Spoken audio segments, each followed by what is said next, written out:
महिलांनी मुलींनी सॅनिटरी नॅपकिनची देखील मागणी केलेली आहे. इतकी भीषणता वाढलेली आहे. काय सांगाल? हे बघा, जेव्हा मराठवाड्यामध्ये आणि त्या परिसरातल्या काही जिल्ह्यांमध्ये महापुरासारखी परिस्थिती निर्माण झाली, मंत्रिमंडळाची बैठक त्या दिवशी होती आणि तात्काळ त्याच बैठकीमध्ये माननीय मुख्यमंत्री महोदयांनी, दोन्ही उपमुख्यमंत्री महोदयांनी आम्हाला सगळ्या मंत्र्यांना सांगितलं की एका एका जिल्ह्यामध्ये तुम्ही जावा. आम्ही दुसऱ्या दिवशीपासून सलग 2 दिवस सर्व दौरे, मराठवाड्यातल्या पूरबाधित गाव आहेत, शेतीचं नुकसान झालेली गाव आहेत, घरात जे नदीकडेला घरं होती किंवा जिथं मोठं पाणी ओढ्याचं शिरलं त्या घरात शिरलेलं पाणी आहे, सगळीकडे आम्ही पाहणी केली. सर्व यंत्रणा सतर्क आहे. आणि जे आपण आता महिलांचं वगैरे सांगताय, आमचे आरोग्यमंत्री स्वतः 2 दिवस त्या भागामध्ये होते.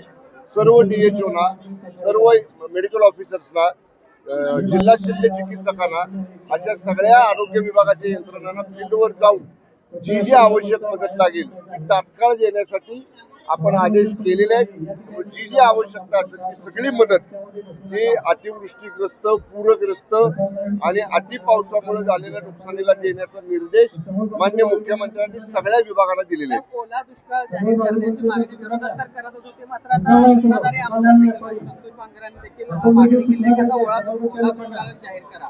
आपल्याला सगळ्यांना माहिती आहे, आता आकडेवारी प्राप्त होते आहे. प्राथमिक माहिती काढली तर 50 लाख हेक्टर पेक्षा जास्त नुकसान शेत पिकांचं झालेलं. आता मी अहिल्यानगरच्या कर्जत, जामखेड, त्या पाथर्डी त्या भागामध्ये मी गेलो होतो. म्हणजे काही सुद्धा पीक शिल्लक राहिलेलं नाही. पाऊस एवढा मोठा आला की कॅनॉल तुटले आणि बंधारे ओव्हरफ्लो झाले, शेतामध्ये अगदी कमरे एवढं पाणी झालं. त्यामुळं अशी परिस्थिती आहे. सगळ्या महसूल यंत्रणेला, कृषी यंत्रणेला आपण प्रॅक्टिकल पंचनामे करायची सूचना दिल्यात. जिथं पंचनामे करायला जाता येत नाही तिथं ड्रोन पंचनामे करायला सांगितलेत. ते सुद्धा शक्य झालं नाही तर शेतकऱ्यांनी स्वतःच्या मोबाईलवर जरी फोटो काढले आणि ते जरी जिल्हाधिकाऱ्याकडे पाठवले तर त्या आधारे सुद्धा आपण अहवाल मागितलेला. मी एवढंच सांगतो, ओला दुष्काळ, सुका दुष्काळ या तांत्रिक बाबीत जाण्यापेक्षा प्रत्येक शेतकऱ्याला मदत देणं ही आमची जबाबदारी आहे, आमचं कर्तव्य आहे. आणि आम्ही नक्की एकही शेतकरी आम्ही ह्याच्यापासून वंचित ठेवणार नाही.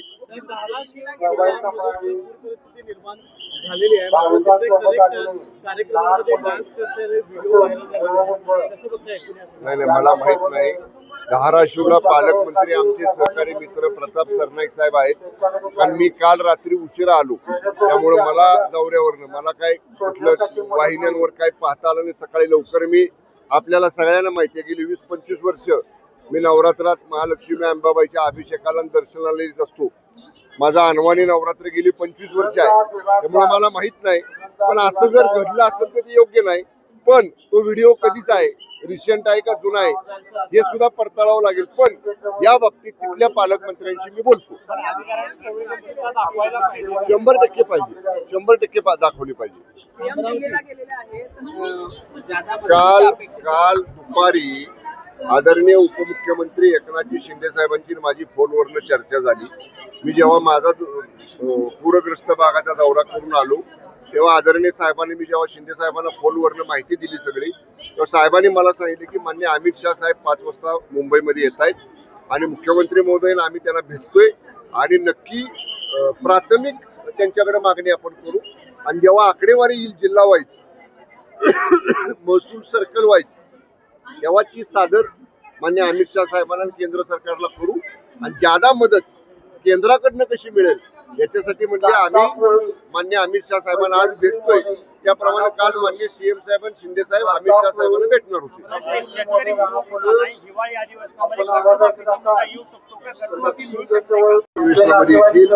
त्या सगळ्या प्रश्नांना अभ्यासपूर्ण सामोरं जाण्याची महायुती सरकारची तयारी आहे.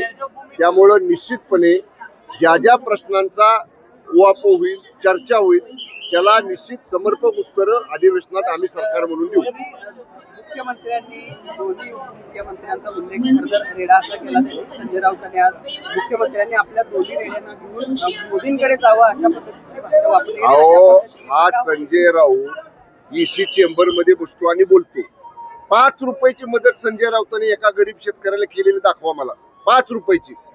स्वतः काय करायचं नाही. काल बळबळ उद्धव ठाकरे साहेबांबरोबर ती गेले पाणी दौऱ्याला आणि किती 4 जिल्ह्याचा दौरा 3 तासात. असा दौरा होतो काय? त्याला चिखलात गुडगाभर चिखलात जावं लागतं बांधावर. संजय राऊतांना कधी बांध बघितला नाही. संजय राऊताच्या पायाला कधी शेतकऱ्याच्या रानातला चिखल लागला नाही. त्यामुळं त्याला नुसतं बोलायला काय लागत नाही. त्यांनी कुणाला काय उपमा द्यायची त्याच्याकडे कुणी आता लक्ष देत नाही. आणि त्यानं काही जरी म्हणलं तरी कालच्या 2024च्या विधानसभेच्या निवडणुकीला चपराक मतदाराने त्याच्या थोबाडात मारली त्यांची अवस्था करून. त्यामुळे संजय राऊत असं काही जरी बोलत असलं तर ती भंपकगिरी आहे. त्याच्याकडे आम्ही गांभीर्याने बघत नाही. अमरावती जिल्ह्यासाठी 108 कोटी रुपये तुम्ही पाठवून दिलेले आहे, मात्र काही अधिकाऱ्यांच्या दुर्लक्षामुळे आणि सर्व्हर डाऊनमुळे ती मदत पोहोचत नाही. काय झालंय बघा, मी आता अहिल्यानगर मध्ये काही भागात गेलो ना, अनेक ठिकाणी रेंजचा प्रॉब्लेम आला होता. म्हणजे काय होतं त्या दिवशी झालं 2 दिवस पावसामुळे झालं, बॅड वेदरमुळे झालं का मला माहित नाही. पण तिथले कलेक्टर माझ्या बरोबर होते. मी लगेच कलेक्टर साहेबांनी सांगितलं तिथल्या लोकांना खरंच आहे. आम्ही पाहिलं मोबाईलला रेंजच नव्हती. ज्या शिवारामध्ये आम्ही गेलो होतो तिथं मोबाईलला रेंज येऊ शकत नव्हती. असा तांत्रिक काय प्रॉब्लेम असेल त्याला पर्याय व्यवस्था अरेंजमेंट आपल्याला करता येतात. IT सेक्शन आपल्या गव्हर्नमेंटचं आहे. IT सेक्शनच्या अधिकाऱ्यांना तिथं पाठवलं जाईल, पण लवकर ते रिस्टोर केलं जाईल. साहेब, शेतकरी एकीकडे संकटात आहे, मात्र अजित पवार यांनी एक स्टेटमेंट केलं की लाडकी बहीण योजनेमुळे सरकारला पैसेच नाहीत. बरं का, तुम्ही जरा अजितदादांचं स्टेटमेंट नीट बघा. अजितदादांचं म्हणणं काय होतं की सरकारच्या तिजोरीवर जास्त बोजा पडलेला आहे आणि तो रास्त आहे. आपण 20,000 कोटी वीज माफीची भरले. इलेक्शनच्या अगोदर निर्णय घेतला आणि अजून ती योजना चालू आहे. 20,000 कोटी आपण शेतकऱ्याला 7.5 हार्स पॉवरच्या आतल्या वीज माफीला दिली. परत 45,000 कोटी रुपये माझी लाडकी बहीण, मुख्यमंत्री माझी लाडकी बहीण योजनेला दिले. हा अधिकचा बोजा पडलाय. एवढंच दादा नाही. याचा अर्थ आत्ताच्या शेतकऱ्याला आम्ही मदत करणार नाही असं बिलकुल नाही. वाटलं तर अजून कर्ज काढू. या शेतकऱ्यासाठी कर्ज काढावं लागलं ते काढून फेडायची तयारी महाराष्ट्र सरकारची आहे. मी आपल्याला जबाबदारीने सांगतो, 2.5 वर्ष मी राज्याच्या अर्थ विभागाचा राज्यमंत्री होतो.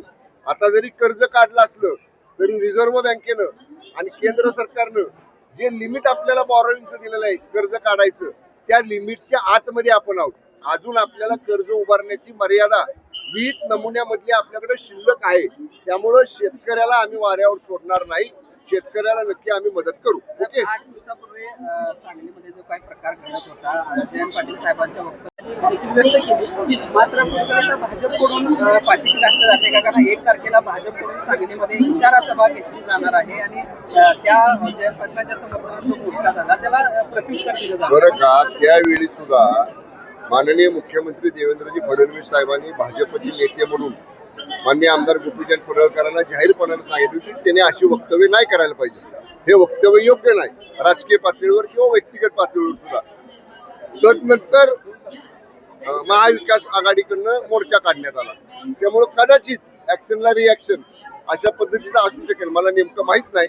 भारतीय जनता पक्षाच्या कुठल्या नेत्यांबरोबर माझं बोलणं झालेलं नाही. कदाचित तसा भाग असू शकतो. पण मान्य जयंत पाटील साहेबांच्या बद्दल पडळकर साहेबांनी जे वक्तव्य केले त्याचं कुणीही कधी समर्थन करणार नाही. Okay, thank you. सातारा कॅडेट लागू करण्याची मागणी आहे. मान्य शिवेंद्रराजे भोसले आणि माझी या बाबतीत मागं 15 दिवसापूर्वी चर्चा झालेली आहे. या संदर्भातलं जे ओरिजिनल डॉक्युमेंट्स आहेत जे आता म्हणजे आपल्या पुरातत्व विभागाकडे आहेत आणि जे डॉक्युमेंट्स राजघराण्याकडे आहेत, आमच्या साताऱ्याच्या राज परिवाराकडे आहेत, या सगळ्या डॉक्युमेंटची पडताळणी सुरू आहे. काही डॉक्युमेंट्स त्यातले जीर्ण अवस्थेत असण्याची शक्यता आहे. या सगळ्या बाबतीत आमची कार्यवाही सुरू आहे. Okay, thank you.